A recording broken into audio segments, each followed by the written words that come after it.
Yes, the drama man in the back. Steve Dubois. I was going to say, it just seems that we as Americans, we have a very short memory. Yeah. Just go to any city in New York and look at the brownfields. Or look at the lake in Syracuse. Yeah. And all those things were supposedly safe when we did it. Right. And we're going to either pay for it now or we're going to pay for it later. Because those corporations will just vanish. Yeah. A lot of these companies They'll disappear. Yeah. Or they'll move to Dubai like Halliburton did. Yeah, a lot of the Halliburton's no longer a United States company. A lot of the companies are LLCs, which means they're limited liability corporations, which means that as soon as they're done, they dissolve. And the other thing that will happen is maybe the first lease will be to a big company like Hess or Shell or Exxon or Canada or Chesapeake. But after they drill the well and it's there, they get the first good year out of it or whatever, they'll sell that lease to a smaller company that'll want it, and then they'll take the second year, and then they'll sell that lease to yet a smaller company. So 3 years down the road, you might think you were going to be suing Exxon or a big company with a lot of money to get your damages back, but they're long gone. You're now suing a rinky-dink company that doesn't have any money, that you'll never see anything out of. You know, so it becomes this sort of thing where the cards are stacked against you. The best situation we have in the world, and also the inspiration to the world, is what's happening here in New York State. It is an inspiration to the rest of the world. People are looking at what happened in New York State with the moratorium and going, wow, the gas companies were actually stopped somewhere? And they're taking that in Australia, they're seeing that as incredibly an inspiring thing. In the UK, that's an inspiring thing. In Pennsylvania, that's an inspiring thing. In Texas, it's an inspiring thing. You've got to hold the line here in New York. I mean, I don't think I'm doing too much to, I'm not fielding nearly as many hostile questions as I thought I would. I think it's fairly clear what this proposition means. But if there are, if you want to ask me about this water on fire or any of these other things that the gas companies claim are factually incorrect, I'm happy to answer them. Who we call it? You in the back with the hat. It seems like the more of the truth that is revealed, the less likelihood there's going to be any opposition to fracking. And one of the things, like there's several different things that really seem to stick in people's minds. You mentioned songs, like slogans, things like that, stick in people's minds. One of the things that had the most powerful impact on me initially when I first saw Gasland were the visual aids that you did where you showed where all of the drilling was being done and transpose that against the water system.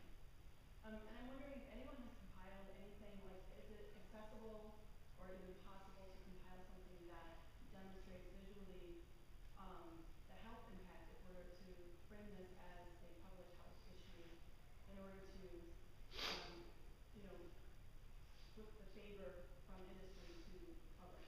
It's really important that gets done, and I wonder myself, because there's fracktracker.org maps the wells throughout Pennsylvania. New York doesn't keep records. So you can look at the wells against the violations. As far as the health impact, there has not been an adequate or comprehensive epidemiological health study done yet. Theo Colborn believes that there are enough people out in Colorado to look at that. There's the Garfield County Health Impact Assessment that you can look up online. I don't know if there's a visualization. There are some, I think in New Mexico. Like you can look at the overlays of the gas infrastructure and overlay cancer rates in that area. And I have seen that map. And that I think it's an organization called Drilling Mora County, M-O-R-A, or maybe it's San Juan Citizens Alliance. I would check with San Juan Citizens Alliance and find out. There's also a website called drillingsantafe.org. It's a blog. Santa Fe, New Mexico, got out way in front of this. People were freaking out. They didn't want it to happen. They passed an incredibly strong gas drilling ordinance. It sent the gas drillers out of town. Now, they were in a marginal play. They didn't have what was called the Saudi Arabia natural gas like you have here in New York, and there wasn't the same kind of pressure on Santa Fe. But they did pass that ordinance, and you can take a look at it at drillingsantafe.org. And you can see the map that's in the film at gaslandthemovie.com. Is right there. You can, if you ever want to reference it. Or at our Facebook page is the very first fan photo is that picture. The Facebook page is an amazing place to find out what's happening now. There's like 50,000 people on there. It's updated constantly. It's like a news ticker on what's going on with Gasland. Okay, here's a question. One, and then, was there something there? Earlier, you touched on, and multiple times actually, briefly, just the like more insidious, just nature that's behind this whole fracking thing. I was wondering, it was pretty much the lobbyists, I think, is what you're getting at, and I was wondering, like, because we've seen it with the FDA, we've seen it with the EPA. What are your thoughts about term limits to prevent lobbyists from getting the term limits on lobbyists? No, term limits on career, like the career politician thing, like term limits on politicians and their. Well, I'm not so sure that I'm not so sure that term limits help. I don't know. That's an interesting question. Do term limits stop an entrenched kind of corruption in the government? I get this feeling that the politicians matter less than how much money is flowing towards their door. Like it's just like a rotating kind of person in the office. As long as you keep that same amount of pressure on them from the industries, it doesn't seem to really. I mean, I don't know. This is one of the we're making Gasland 2, and it's one of the focal points of Gasland 2 is that we're trying to figure out how this system works in Washington. But I think that to stop lobbying, you have to stop lobbying. To stop the amount of money going into the American political system, you have to stop the amount of American money. You know what I mean? I feel like the term limit issue might be tangential to the overall big problem. Can you chip away at the big problem by trying to figure out smaller wrinkles to it? Probably. But what we're in right now is really a crisis. It's a crisis of the truth. You know, it takes a lot to make the truth, I think. The truth is like it's a constant investigation into reality, you know? I mean, the very premise that Gasland is somehow lying is crazy, because science is questions, and journalism is questions.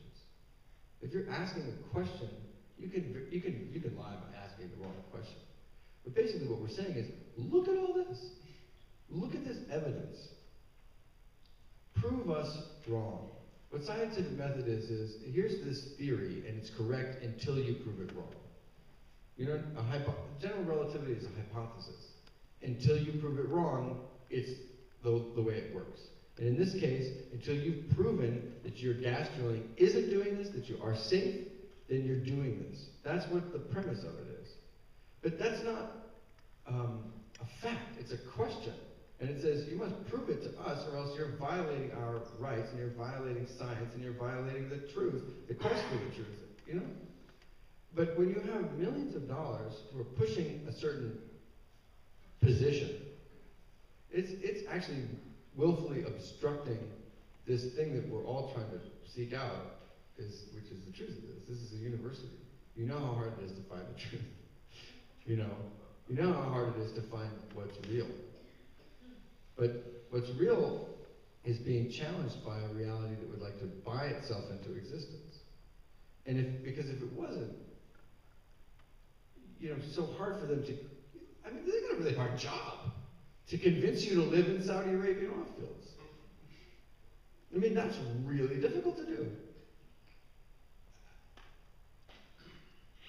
I would think that job is a lot harder than the common sense notion that a major industrial drilling process, which involves a huge amount of chemicals, 1,000 truck trips per well, is somehow bad to live around, you know, or bad for water supplies. You know what I mean? It takes an enormous amount of money to promote that edifice. So I just think that's what, I don't know how I got off on this, but I don't remember what the question was. Term limits. Term limits. I'm glad I weighed in on that one. Next question.